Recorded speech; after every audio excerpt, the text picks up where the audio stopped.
Thomas and Percy are good friends, but sometimes Percy teases Thomas about being frightened, and he doesn't like that at all. One evening, he was dozing happily, but Percy wanted to talk. "Wake up, Thomas. Are you dreaming about the time you thought I was a ghost?" "Certainly not. Anyway, I was only pretending to be scared. I knew it was you, really." Percy went on teasing him. "I hope the guard leaves the light on for you tonight." "Why?" asked Thomas. "I quite like the dark." "Oh, really?" exclaimed Percy. "I am surprised. I always thought you were afraid of the dark. I wonder why." Thomas decided to say nothing and went to sleep instead. Next day, Sir Topham Hatt came to see him. "I would like you to go to the harbor tonight. You have to collect something rather unusual." "What sort of something?" asked Thomas. "Wait and see," replied Sir Topham Hatt. Meanwhile, Percy was moving freight cars into a siding. Henry arrived with his goods train. The signalman changed the switches, and Percy waited on the siding until Henry had steamed by.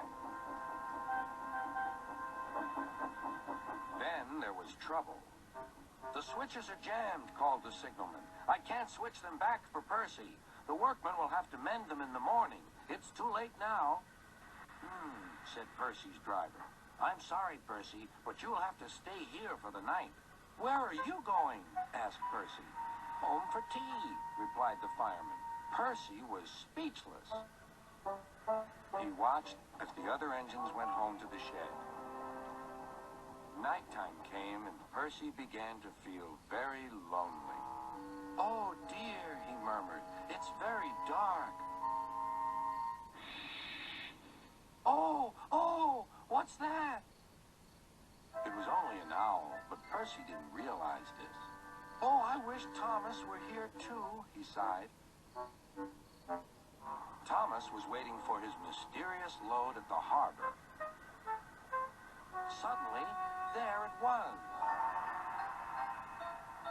"Cinders and ashes," cried Thomas. "It's a dragon." "Don't worry," laughed his driver. "This dragon is made of paper. It's for the carnival tomorrow."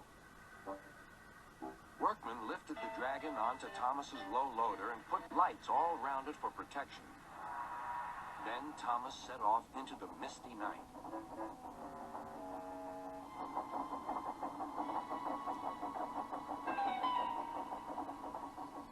Percy was asleep on his siding and had no idea that Thomas was approaching him.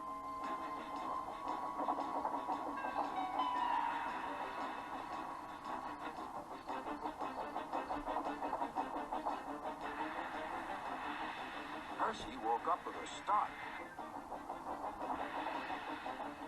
"Help!" cried Percy. "I'm not going to open my eyes until my driver comes." Next morning, the switches were mended, and Percy puffed back to the junction. Gordon was just about to leave with the express. "You'll never guess what I saw last night." Gordon was in no mood for puzzles.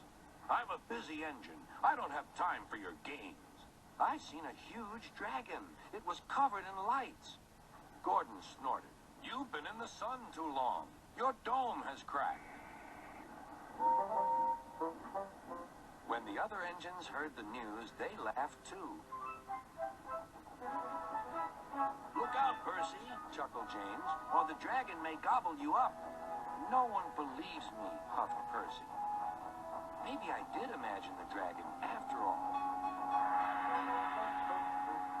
But Percy soon found out that he hadn't. "Help! Save me!" cried Percy. "It's all right," whistled Thomas, and he explained about the carnival. "By the way, how was your night out?" Percy decided to tell Thomas the truth. "Well, Percy," said Thomas, "maybe we do get scared sometimes, but if we're not afraid to tell each other, then that means we're quite brave, too."